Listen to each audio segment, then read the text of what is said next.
Bom dia.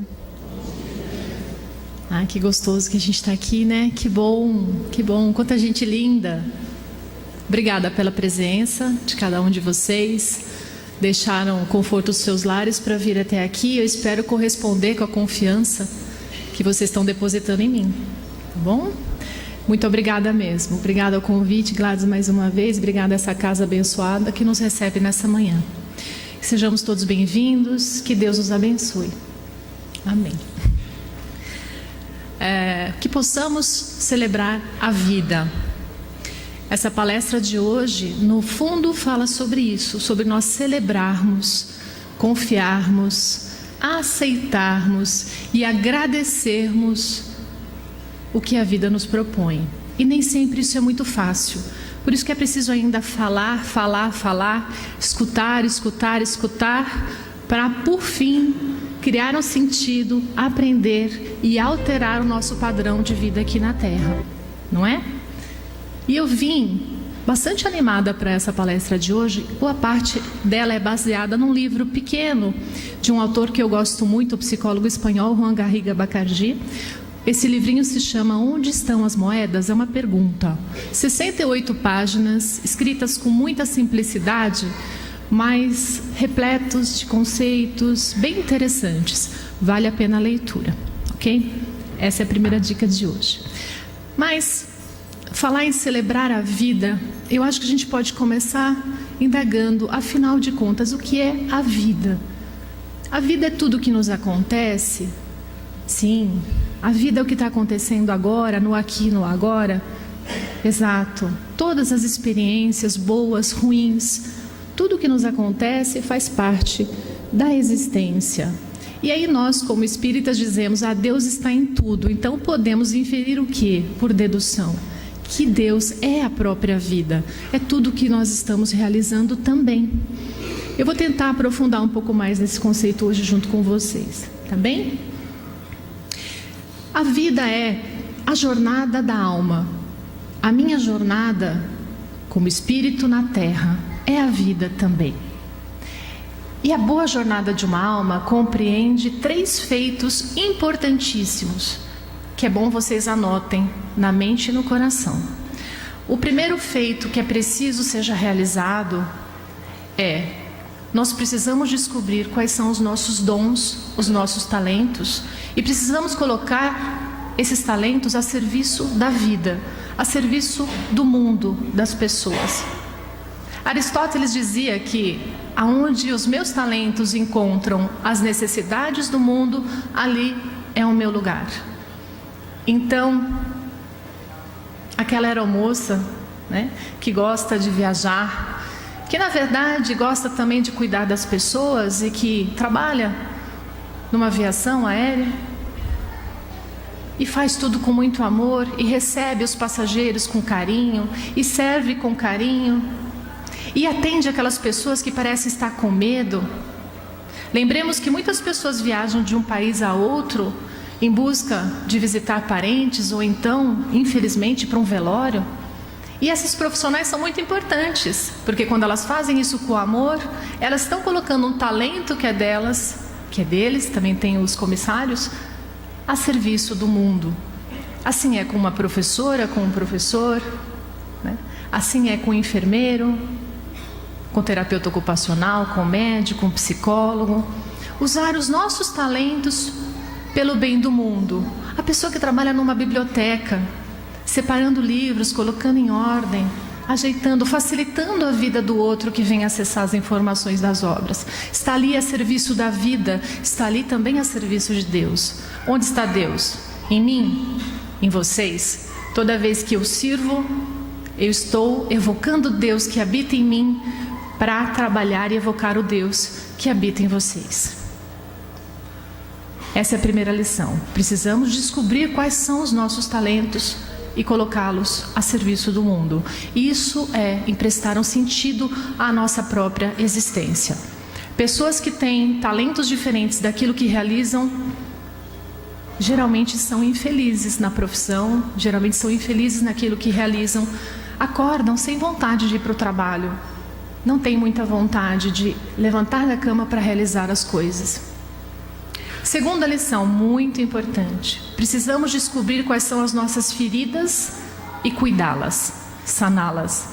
Descobrir o que é que dói na nossa alma, o que ficou lá aberto, qual é a chaga que está exposta ainda. Como que eu posso descobrir isso?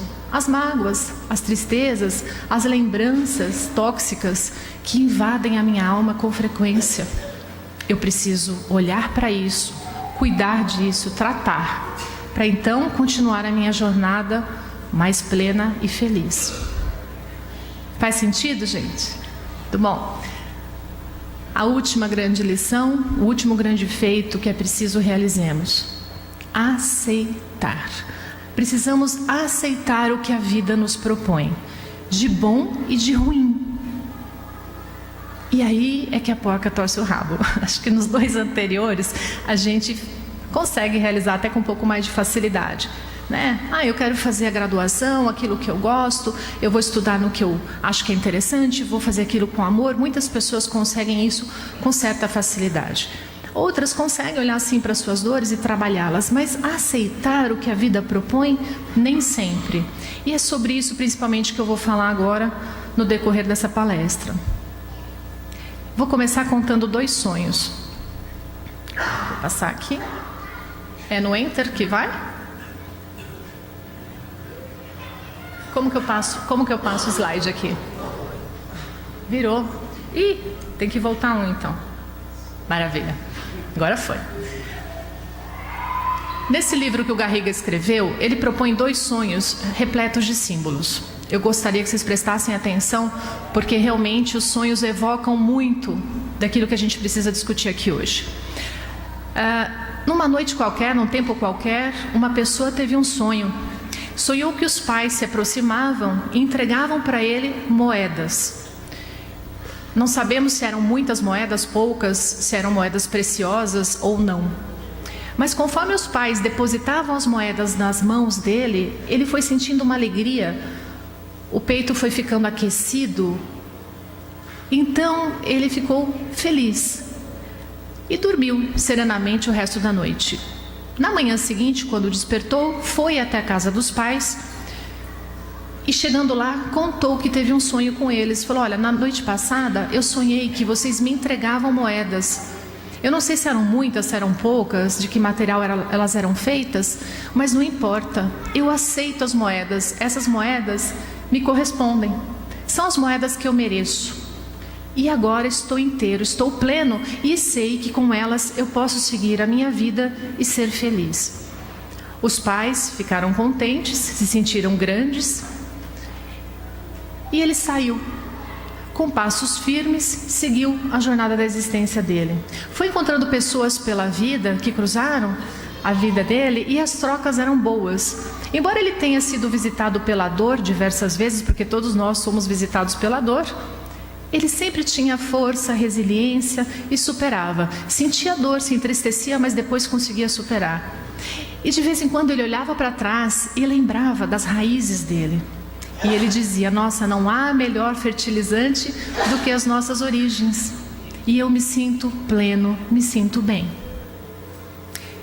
Agora eu vou contar um outro sonho, muito parecido, mas cujo final é bem diferente. Em certa noite, numa certa época, uma pessoa teve um sonho em que os pais se aproximavam e depositavam em suas mãos moedas. Não se sabe se eram poucas, se eram muitas, de que material elas eram feitas. Mas conforme os pais iam depositando aquelas moedas, o filho foi se irritando, foi ficando triste, sentindo um aperto no peito, uma angústia. E então o resto da noite foi agitada. Ele teve mais sonhos, todos agitados. Na manhã seguinte, quando ele desperta, ele vai até a casa dos pais e diz: na noite passada eu tive um sonho. Sonhei que vocês me entregavam moedas. Olhando meio de soslaio para os pais, ele diz: essas moedas não me correspondem. Eu não as aceito, eu não quero. Elas são ruins para mim. E se eu pegar essas moedas, elas vão me fazer mal e eu não vou conseguir viver feliz e ser pleno. Então ele sai da casa dos pais, bate a porta e se sente até forte. Mas aquela força de quem vai para o combate, de quem vai para a briga. E aí ele sai pela vida, instituindo relações de pouca qualidade, achando sempre que ele ia encontrar as moedas que eram dele em outras pessoas. Então ele se casa e aí vem aquela esperança: essa pessoa tem as moedas que são as minhas moedas. Mas aí vem a frustração: aquela pessoa não tem as moedas que eram dele. Então ele tem um filho e diz: não, este filho sim vai dar as moedas que são minhas. Mas os filhos, como sempre, geralmente acontece, têm os próprios desejos, os próprios sonhos, e não conseguiram dar àquele pai o que ele queria. Então ele foi se frustrando até que um dia ele resolve procurar ajuda e, junto a um terapeuta, ele consegue perceber ao longo do processo que as moedas sempre estiveram lá atrás, as moedas que eram dele. As moedas eram as moedas que os pais carregavam. Então ele se voltou ao passado e se reconciliou com os pais e pôde seguir a vida pleno, inteiro e em paz. Os dois sonhos mais evocam do que explicam. Eu acredito que as pessoas tenham, pelo menos, se percebido em um ou em outro sonho. A intenção é essa. Mas agora eu vou passar para frente e nós vamos falando o que representam cada um dos sonhos. Primeiro, o que são as moedas? Que símbolo é esse? As moedas são tudo o que nós recebemos dos nossos pais. Vamos lá, vamos voltar agora ao nosso passado. Tudo o que os nossos pais nos entregaram, de bom e de ruim, nas experiências que tivemos com eles. Sejam pais biológicos, adotivos ou cuidadores, não importa. São as pessoas significativas que ficaram lá atrás, que cuidaram de nós, que nos ensinaram, que nos disciplinaram e por vezes nos machucaram também. Porque sim, os pais às vezes falham. Então as moedas representam tudo, tudo de bom, tudo de ruim, todas as moedas que vêm através deles e que pertenceram também aos nossos antepassados. Porque a situação, gente, é transgeracional, é de geração em geração. A bisavó, o bisavô, a avó, o avô, o pai e a mãe passam toda essa carga emocional para nós. É um sistema, gente, é uma coisa muito grande. E nós passaremos as nossas moedas para os nossos filhos, que passarão para os nossos netos, e assim segue a vida.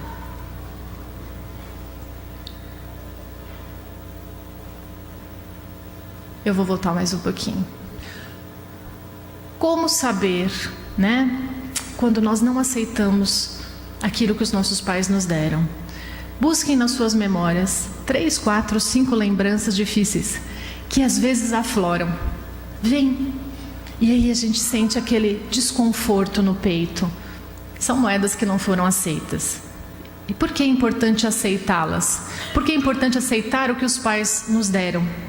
Hoje vamos falar muito sobre honrar pai e mãe. Vamos lá.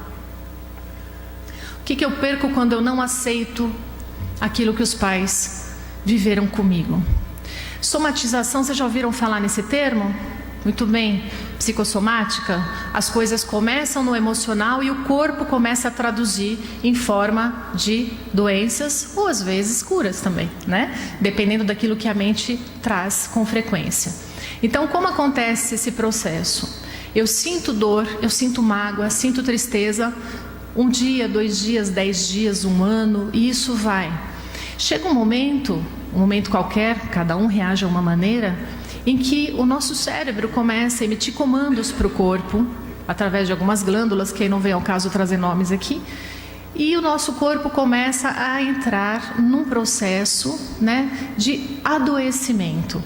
Então nós podemos desenvolver problemas alérgicos, problemas de autoimune, você já deve ter ouvido falar, até câncer e por aí vai.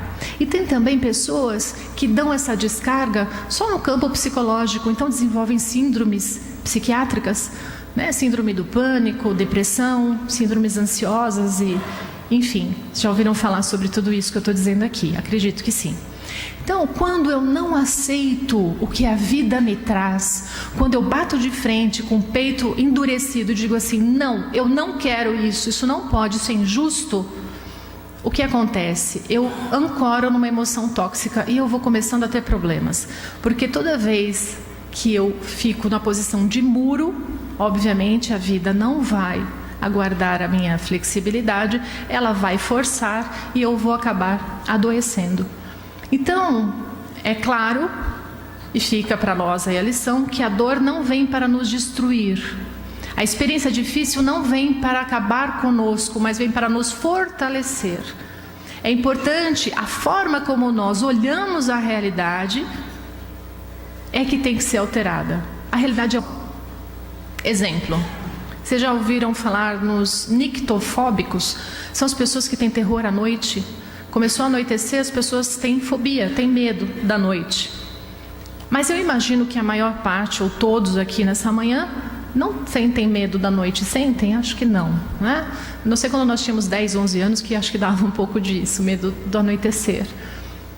Então a experiência é uma só, anoiteceu. Só que algumas pessoas têm muito medo da noite e outras não têm medo algum. Então vejam, é a forma como eu me relaciono com a experiência. Mas é claro que existem experiências bem dolorosas. A morte de pessoas que nós amamos, por exemplo, eu acho que é o exemplo melhor que eu poderia dar. A falência de uma empresa, a fome, a doença, são visitas dolorosas mesmo. E nós vamos sofrer, nós vamos chorar, vamos sentir a dor. O problema qual é? A inconformação. Eu me revolto diante da realidade imposta. Aí eu pioro. Eu saio do âmbito da dor e entro no âmbito do sofrimento. Eu potencializo um problema que não era preciso fosse assim. É um clássico nas terapias, nós recebemos pessoas que dizem assim: quando eu era criança eu jurava que nunca ia fazer isso, mas aí na média idade faz igual o pai, faz igual a mãe. E diz assim: que inferno, eu não queria fazer isso, quando eu vi eu já estava agredindo, quando eu vi eu já estava gritando, eu estava batendo. Aí eu percebo que eu queria falar e eu vou para a ostra, eu fico quietinho. Tão parecido com meu pai, ou tão parecido com a minha mãe, e coisas que eu não aceitei. Essa é a chave. Coisas que eu não aceitei, eu não aceitava nos meus pais. Nós reproduzimos comportamentos com frequência porque nós não aceitamos. Isso é uma lógica básica. Aquilo que eu odeio, eu prendo. Aquilo que eu amo, eu liberto, né? Eu amo tudo que eu vivi. Eu aceito tudo que eu vivi, então eu liberto as dores que vieram sobre aquilo que eu vivi. Bom, exemplo para todos vocês, Chico Xavier. Quem conhece a vida do Chico sabe do que eu estou falando. A mãe falece aos 5 anos de idade. O pai abandona. Ele vai morar com uma mulher, madrinha, que o machucava com frequência, enfiava garfos na barriga dele, fazia ele beijar, lamber feridas do filho dela. Alguma vez vocês viram Chico Xavier revoltado, reclamando da vida que ele teve na infância? Não, eu aceito. Ele sempre aceitou, pelo menos até onde eu tenho notícia, né? Ele sempre aceitou a realidade que foi imposta a ele. E qual foi a obra de Chico Xavier? Por que ele deixou um exemplo para cada um de nós? Porque ele trabalhou o emocional dele. É assim, tudo bem que tinha um Emmanuel falando bastante lá com ele. Eu queria ter um Emmanuel também de vez em quando, falando: Cláudia, para. Não tem. Tem, mas não é tão bravo talvez. E ele estava atento a isso e sempre dizia: não, nós devemos aceitar, vamos lá, devemos amar. Por isso o exemplo que ele deixa, por isso a força nas obras que ele psicografou. Nós aceitamos as obras que ele psicografou só porque era Chico Xavier? Não, porque é uma personalidade idônea, bondosa, amorosa, que fez o bem. Ele exemplificou aquilo, muito daquilo que escreveu, por isso se torna como um mestre para todos nós. Faz sentido, gente? Muito bem. Então, reprodução de comportamentos também acaba sendo uma consequência da minha negação daquilo que os pais me ofereceram. Um exemplo que eu sempre uso: eu sou uma maçã e eu olho para a macieira. Eu sou a filha e olho para os pais. E aí eu digo: eu não aceito vocês, vocês não são bons, vocês não são legais, eu não gosto daquilo que vocês me apresentaram, vocês são defeituosos. A maçã falando para a macieira. O que eu estou falando para a maçã também, gente? Eu sou fruto da árvore. Eu sou a maçã do amanhã, a macieira do amanhã, não é? A minha raiz vem desses pais, eles são minha árvore. Então o que eu digo para mim mesma no campo emocional? Essa é a lógica. Eu digo: você, Cláudia, não presta, você não é boa, você não é capaz, você também não tem condições de ter uma vida boa e plena, você não merece. Por quê? Porque os pais estão introjetados, gente. Os pais fazem parte da nossa alma. Tudo bem, no Espiritismo a gente aprende, as almas são individuais, evoluem e tudo mais. Entretanto, as experiências emocionais da primeira infância, da segunda infância, são muito fortes. Os pais são as pessoas mais significativas da nossa vida, quando não os cuidadores que os substituem. Então, tudo que eles exemplificaram ficam como modelo para nós. Aceitemos ou não isso. Certo? E aí o que acontece? Se eu não aceito os pais, eu acabo não me aceitando e durante a minha vida eu me saboto com frequência. Eu não mereço ser feliz, não é verdade? Isso está lá no meu emocional registrado. Eu não mereço ser feliz. Se eu não mereço, o que eu vou fazer? Eu vou procurar o quê? Relacionamentos aonde eu posso estar me sabotando. Eu vou procurar estar perto de pessoas que não me fazem bem. Eu vou procurar drogas, álcool e por aí vai. Porque eu não me amo o suficiente. Tá fazendo sentido? Tá? Ah, que bom. Que bom. Vamos lá. Formação de buracos na alma. Também. Como diz o segundo sonho, ele seguiu procurando nas outras pessoas aquilo que ele achava que ele tinha direito a receber. São aquelas pessoas que têm uma carência grande, né? Não, você tem que dizer que me ama, você tem que estar perto, não pode se afastar. Eu quero que você faça de tal maneira para mim. Nós queremos mudar o outro. Isso é uma falta de respeito, mudar o outro. Não. Nós podemos no máximo mudar a nós mesmos. Aliás, essa é a nossa grande tarefa, nos tornarmos seres melhores. Mas o outro é campo do outro. E eu preciso respeitar o outro com aquilo que ele tem, com as moedas que ele recebeu. E quando eu aceito o outro como ele é, aí então eu posso instituir um relacionamento de qualidade. Quando eu não aceito o outro, a minha vida e a vida do outro torna-se um inferno. Se nas coisas básicas esta pessoa não serve, ok, então nós vamos trabalhar um outro tipo de relacionamento. Mas nunca tentando com força e violência mudar a personalidade do outro. Isso não pode ser feito. As pessoas buscam também no trabalho, nos amigos, e formam aquele apego que a gente chama de apego ansioso, né? Um ciúmes, né? Uma possessão. Isso também faz parte.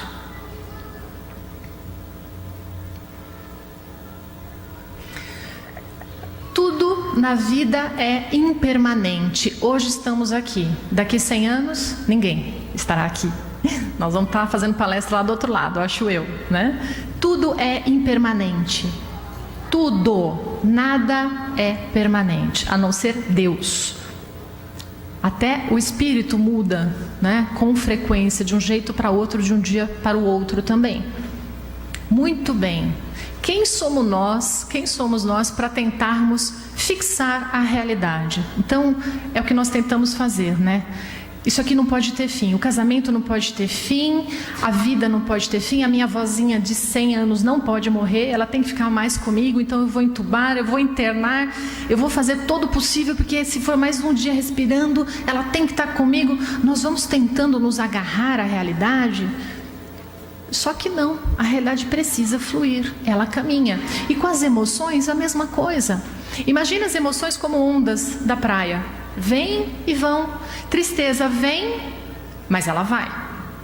Alegria vem, alegria vai. Raiva vem, viu gente? E raiva vai. E quando eu tento botar uma âncora, segurar a emoção, eu adoeço. Pessoas oba-oba também, em estado de mania, são doentes, porque a realidade não é assim estática. Na alegria, não, nós podemos ter paz permanente, sim. Os grandes mestres ensinam o caminho da paz permanente, mas a alegria de oba-oba e pula-pula não é normal. Muito menos a tristeza. A raiva. Então, o que acontece? Eu vou ter um slide aí para frente que vai mostrar isso. Do Confúcio, ele dizia assim, a ofensa não é uma grande coisa, viu? O problema é a nossa teimosia em tentar relembrar a ofensa a todo momento.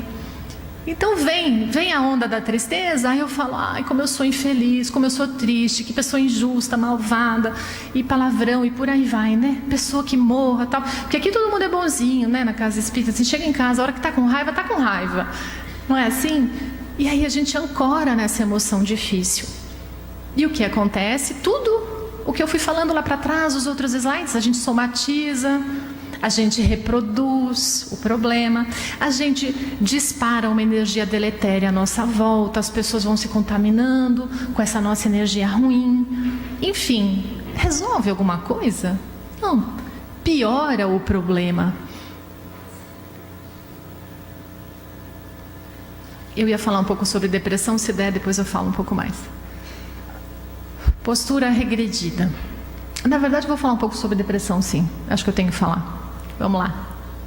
Ficou triste, ancorou? Aí sim pode virar uma doença, que é a depressão. Ficar triste não é estar deprimido. Tristeza faz parte, gente. Vamos chorar. Eu choro, todo mundo chora, isso é bom. Tudo bem. O problema é todo dia reprisar aquele pensamento difícil, todo dia reprisar na mente a tristeza. Chega uma hora que o sistema cortical, né, a nossa bioquímica cerebral, ela começa a se alterar a ponto de criar um circuito fechado de pensamentos, de sinapses, e aí quando a gente quer ficar melhor, já não consegue mais. O cérebro pega e puxa a pessoa para baixo. Então a máquina cerebral, ela está aqui para nos servir, não é para servir o espírito, para ele expandir na Terra, para ele aprender e se relacionar. Só que ela também pode ser uma âncora. O cérebro, esta máquina, também pode nos ancorar no problema. Mas depende de como eu alimentei a máquina, não é? A máquina é o hardware, eu sou o software. Eu ponho as imagens lá, eu ponho os programas nesse cérebro. O cérebro vai entendendo, nossa, como a Cláudia sofre. Nossa, que difícil. Chega uma hora que eu não quero mais sentir isso, então eu venho aqui no Allan Kardec, eu procuro os trabalhadores e falo, olha, eu quero um tratamento, porque eu estou com depressão. Ótimo, vamos lá, vai fazer o tratamento. A pessoa faz o tratamento e vai para a terapia também. Ótimo, vamos tratar a depressão. Só que a pessoa não consegue mais sair sozinha do processo, porque o cérebro segura ela nesta repetição de padrão. E aí a pessoa tem que tomar um psicofármaco, que é um remedinho que vai cortar um pouco este processo acelerado de pensamento para que ela sinta um alívio e aí, então o tratamento espiritual mais a terapia psicológica possam fazer efeito. Vocês vejam até onde a gente pode ir? Até onde pode chegar o sofrimento humano? Né? É interessante, gente, nós que trabalhamos com sofrimento e nós que sentimos a dor, é incrível a criatividade humana para o sofrimento. Tende ao infinito. Tende ao infinito. A gente tem uma criatividade para sofrer. Às vezes é por causa do cachorro. Tudo bem, gente, eu amo cachorro também. Mas às vezes não é só o amor ao cachorro. Às vezes é o apego excessivo às pessoas, aos animais, às coisas. E aí varia ao infinito também a qualidade do sofrimento e a intensidade do sofrimento. Importante. Vemos isso. Postura regredida. Também não aceitamos o que a vida propõe, não aceitamos o que os pais fizeram conosco, o que a vida trouxe. O que acontece? Eu regrido a posição daquela menininha mimada que diz para a vida assim, eu não aceito, pronto, acabou a brincadeira, a bola é minha. E fico no muxoxo na reclamação e não saio dessa poltrona da reclamação. São aquelas pessoas também, gente, que a gente não tem prazer de estar perto, não é assim? Começa a conversar e como você está? Você fala, por que eu perguntei como é que a pessoa está? Pronto, vem uma hora de ladainha, ai, né? Isso desde a artrite reumatoide até o, né? Tudo pega, tudo é um problema, tudo é uma dificuldade. Isso é uma infantilização, gente. Né? Pessoas maduras, sabem, tem a dor, opa, mas tem também o amor, tem aqui as coisas sagradas que estão acontecendo juntos, são paralelas, estão juntas, ok. Eu vou dar mais enfoque ao quê? né? Se eu sou mais infantilizada, ai, como eu sofro. E aí eu esqueço que tem tantas bênçãos do lado de cá. Porque tem. É impossível quem não tenha bênçãos. No mínimo o sol que brilha lá fora, hoje nessa manhã de outono, é uma grande bênção. A vida que nós temos aqui é uma grande bênção. 10 anos atrás foi encontrado um menino na Rússia, perdido. Parece que ele tinha uns 10 anos de idade, não se sabe. Ele estava com lobos, nu, numa floresta da Sibéria. Frio, né? Ele tinha as garras, assim, as unhas bem compridas, tortas, algumas quebradas, as presas descidas, ele grunhia só, e só conseguia correr de 4. Capturaram esse menino, que ele era perigoso mesmo, levaram para o hospital, prenderam ele, amarraram, sedaram, deram banho, cortaram o cabelo. Eu tenho as fotos, é impressionante. É um lobo, um animalzinho. Existem outros casos como o deste menino. E o que se descobriu? Que a gente só se faz em sociedade. A gente só anda, come e fala porque existiram os pais, porque existiram os irmãos, porque existiram as relações sociais. Porque se não tiver entre humanos, nós não somos humanos. É interessante isso, né? Um tigre não deixa de ser tigre, mas um humano deixa de ser humano. Se ele não se relacionar com o outro, porque o centro da fala cerebral, o centro, inclusive para conseguir pegar um talher, que são regiões cerebrais, não se desenvolvem se eu não tiver contato com outros seres humanos que me ensinem esse processo. Então, só por isso que me arrepia contar para vocês, já não temos tanto a agradecer a vida aos nossos pais, às pessoas que se relacionaram conosco desde a primeira infância? Se nós estamos caminhando e não de 4, é porque essas pessoas nos ajudaram, para que nós aprendêssemos a caminhar, para que nós aprendêssemos a falar, tanta coisa. E aí a gente diz, mas não me amaram direito. Tá. O Jean-Paul Sartre, lá na França, falava, escuta, não importa muito o que fizeram com a gente, importa o que a gente vai fazer com aquilo que fizeram com a gente. O que a gente vai fazer com isso? Se eu aceito, eu me liberto, e eu aprendo a amar, e eu sigo em frente. Se eu odeio, eu me prendo numa energia até pior do que aquela que eu recebi. Essa é a lógica. Vamos sair da infantilização, né? Olha lá, falei que era o Confúcio? Ele que falou. Eu acho tão interessante essa frase, né? Não é lá grande coisa mesmo. Siddhartha Gautama, o Buda, ensinava sobre a primeira e a segunda flecha. Não sei se eu já contei isso aqui, mas vale a pena tornar a contar. A primeira flecha, gente, é a experiência que chega. Então vamos lá, né? Uma mãe que fala uma coisa que nos ofende, um pai, um irmão, um professor, um amigo. A perda, né, de alguém que a gente ama, tudo isso é uma flecha dolorosa. Realmente, a gente sente e é impossível não sentir a dor da primeira flecha. O Gautama dizia, o problema está na segunda flecha. A flecha que nós produzimos, que nós fazemos. Que é aquela flechinha da inconformação, da revolta. E aí a gente fica assim, né, no peito. Ai, como eu sofro. Ai, nossa, ele me fez isso. E espeta. Nossa, ele me fez isso. Espeta. E vai. A pessoa já até esqueceu. Quem trabalha em mesa mediúnica, por exemplo, sabe do que eu estou dizendo. Tem entidades, espíritos que se apresentam e dizem, não, faz 300 anos. Como assim 300 anos que a pessoa, tudo bem, acabou com a sua vida? A gente entende a dor, mas quanto tempo está durando a segunda flecha? A pessoa que cometeu muitas vezes aquele crime já está em outra, já mudou de padrão, já pediu perdão, já reparou, já expiou o mal. E a pessoa que sofreu ofensa está sofrendo muito mais do que aquele que cometeu o crime. Onde a lógica? Onde a lógica? Se passar a régua, o que fica, gente? Falta de confiança em Deus, falta de fé na vida. Porque nós dizemos com frequência, eu acredito em Deus, acredito, nossa, acredito, acredito em Deus, poxa vida, tá bom. Então se existe Deus, existe o quê? Deus é o quê para ser Deus? No mínimo perfeito, né? No mínimo. Obviamente perfeito, soberanamente justo e bom, senão ele não seria Deus, seria qualquer outra coisa menos Deus. E se Deus é soberanamente justo e bom, onipresente, onisciente, está em tudo, a vida é injusta?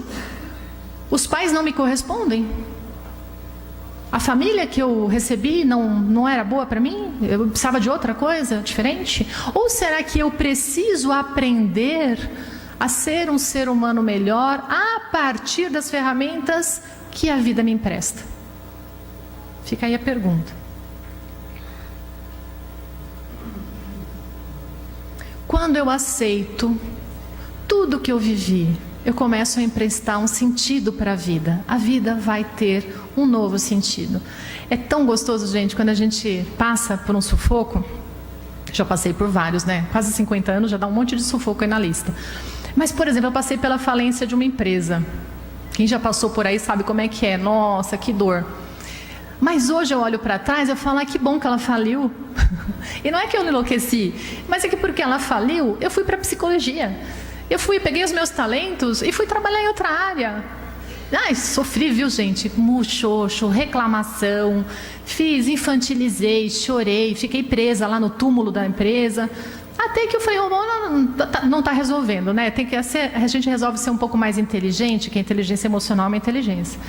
A gente resolve ser um pouquinho mais inteligente. Eu disse, não, o que eu sei fazer? O que eu sei fazer? Eu falei, puxa, eu sei trabalhar na casa espírita, é lá que eu vou. E foi o que eu fiz. Não ganhava nada de dinheiro, mas obviamente ganhei muito em outros aspectos, né? E aí fui fazer psicologia. E estou aqui falando com vocês. Quer dizer, que bom que a empresa faliu, né? Que bom. É legal poder olhar para trás. Isso os mais jovens têm um pouco mais de dificuldade, né? Porque não estão tão distantes da experiência difícil. Mas nós que temos um pouco mais de idade, podemos olhar para trás e falar assim, Deus ali, olha Deus lá, olha Deus na dor, que legal, Pai, que bacana. Olha Deus aqui. Pena aqueles que chegam na Idade Média ou mais adiante e não conseguem ter essa sacada, né? Porque vão sentindo mais dor. Não que sejam piores ou melhores que os outros, não é isso, gente. Porque aqui somos todos muito parecidos, né? Todos feijõezinhos do mesmo saco. Uns mais furadinhos, outros mais inchadinhos, mas somos todos feijões.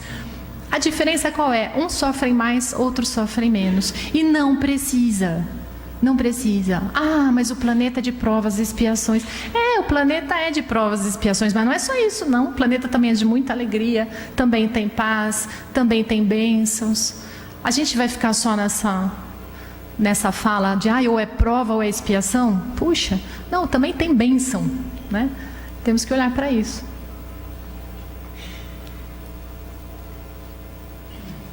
E a gente consegue firmar relacionamentos saudáveis. Porque quando nós entendemos que cada um traz as moedas que lhes correspondem, a gente para de tentar mudar o outro. A gente para de tentar fazer com que o outro seja diferente. A gente deixa de se frustrar tanto com o outro. Poxa, o outro é assim também, né? A gente entende. Como que foi? Aliás, querem entender como é que a gente faz para aceitar bem os pais? Imaginem eles crianças. Imagine tudo que eles passaram de crianças. Meus pais foram criados por pais do século XIX. Minha avó é de 1896, meu avô de 1894. O que eu quero? Pedagogia ad extremum? Quer dizer, não tem. Eles não receberam isso. O que eles realmente receberam? O que era melhor para eles naquele momento? O que era possível a partir daqueles pais que tiveram outros pais na Itália, numa época de fome, de desespero, e eles vieram em porão de navio para o Brasil. Então, eu imagino os meus pais crianças recebendo essas moedas, e eu não só os aceito, como eu os amo e honro, porque eles fizeram o melhor que eles podiam fazer. Nas nossas palestras, quando eu pergunto assim para as pessoas, quem é que está aqui e acha que os pais não foram muito bons, que os pais falharam? Aí tá bom. Quem é que está aqui, que são os pais, e que acham que estão falhando, que não amam muito bem? Ninguém levanta a mão. Ou seja, a conta não bate, né? Quando nós estamos dando o amor, quando nós estamos educando, a gente está sim tentando fazer o nosso melhor, mesmo falhando. E de vez em quando a gente sente culpa, e aí a gente vai e repara, mas nós estamos sim tentando fazer o nosso melhor, amando com tudo que nós temos de melhor.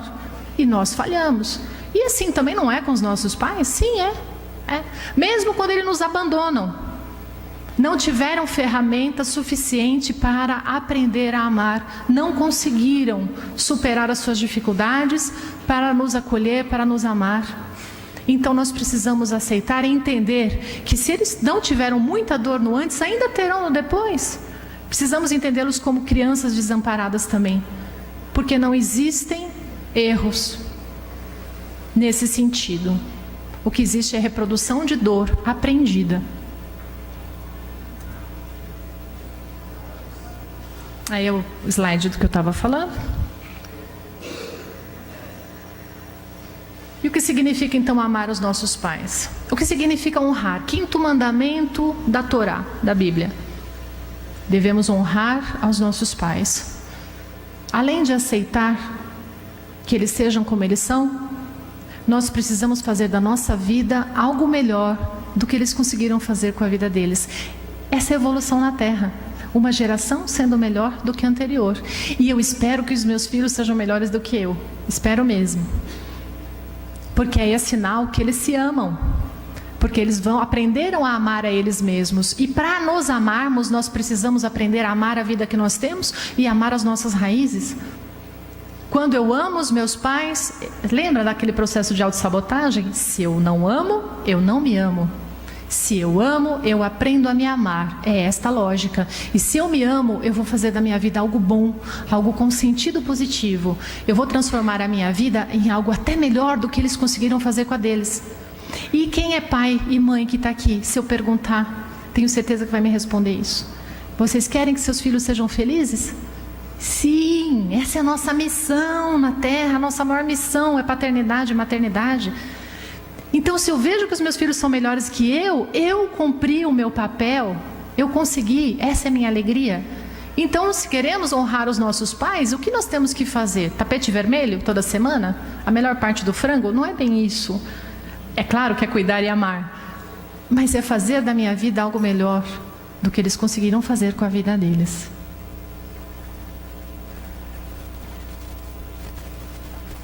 Qual seria o sentido, então, desse aprendizado de hoje, gente? Aceitação. Vamos ter os nossos sonhos, vamos buscar os nossos sonhos, realizá-los. Vamos, como eu disse lá no comecinho, né? Fazer uma boa jornada da alma aqui na Terra. Vamos descobrir os nossos talentos, utilizá-los. Vamos descobrir as nossas feridas, que é a palestra de hoje, e saná-las. Devem ter outras feridas por aí, eu sei, mas precisamos descobri-las e saná-las. Não adianta botar dentro da gaveta, embaixo do tapete, porque lá as coisas não se resolvem. A gente precisa olhar e trabalhar a aceitação. Aceitar, terceiro ponto, tudo o que a vida nos propõe. Esta é a lição de hoje, mas não quer dizer que é uma passividade. Não, claro, às vezes precisamos nos afastar de coisas que nos fazem muito mal. Eu entendo. Eu posso me afastar de algo que me faz muito mal, mas ainda assim eu posso não sentir ódio, eu posso não sentir raiva, eu posso ficar bem. E por fim, aprendermos a amar. Então, amar o que é, amar os que são e amar o que sou. Amar o que é, tudo o que me acontece, tudo o que a vida me propõe. Amar os que são, as pessoas como elas são. Aprender a amar os outros, a respeitar os outros como eles são. E amar a mim mesma como eu sou. O maior mandamento proposto pelo Mestre: devemos amar a Deus sobre todas as coisas e ao próximo como a nós mesmos. Como a nós mesmos. Como a nós mesmos. Então, primeiro, quem está? Como eu sou primeiro, aí eu aprendendo a me amar, eu amo o outro e obviamente, por consequência, eu estou amando o Criador. Porque quando eu amo a criatura, eu amo o Pai. Mesmo sem saber que o Pai existe. Porque para ele talvez não importe muito isso. Importe a qualidade com que eu me relaciono com a sua criatura. E a criatura é tudo, né? Animal, vegetal, hominal, não importa. Aprender a amar a mim tem que passar pelo viés de amar quem veio antes de mim. Tá ficando claro, gente? Tá? Eu não quero só os mais velhos dizendo que tá, né? Porque os pais estão entendendo bem o que eu estou falando. E os filhos, está fazendo sentido? É muito importante isso. Eu parto para falar dos pais, mas no fundo eu estou falando de cada um de nós. Porque quando eu aceito, eu amo, eu me amo. E quando eu me amo, eu amo o outro com qualidade. Quando eu me amo, eu amo o mundo com qualidade. Tem as pessoas que me procuram e dizem assim: ai, Cláudia, mas eu faço tudo errado, né? Nossa, não me suporto, eu não suporto isso. E aí a lista de defeitos que a pessoa me apresenta é desse tamanho. E quando eu pergunto, tá, e quais são as suas qualidades? A pessoa fica muda. O tema, não sei. Como? Como assim? Você só tem... Ah, não, então, mas é horrível. Eu odeio quando eu faço isso, eu odeio. E essa palavra, ela fica aqui na minha cabeça e de vez em quando eu devolvo. Eu falo, mas essa energia do ódio te faz casar com a sua imperfeição. Tudo que a gente odeia, a gente prende. Então, qual é a sua imperfeição? Ah, eu sou uma pessoa colérica, eu tenho uma violência que de vez em quando surge. Tá bom, você se aceita, você se ama e aí você se transforma. Porque se você se odeia, você casou com a imperfeição. Você não vai liberar mais esse aspecto da sua personalidade. Então, o discurso precisa mudar. Nossa, eu estou, às vezes ainda, irritada. Eu estou me transformando também. Eu me aceito. Eu gosto da Cláudia com os defeitos que ela tem também. Ela tem os defeitos. Ok, eu tenho os meus defeitos e vou trabalhá-los. Isso não é nada passivo, isso é ativo. E vamos em frente. E aí a coisa dá certo. Olha que família linda.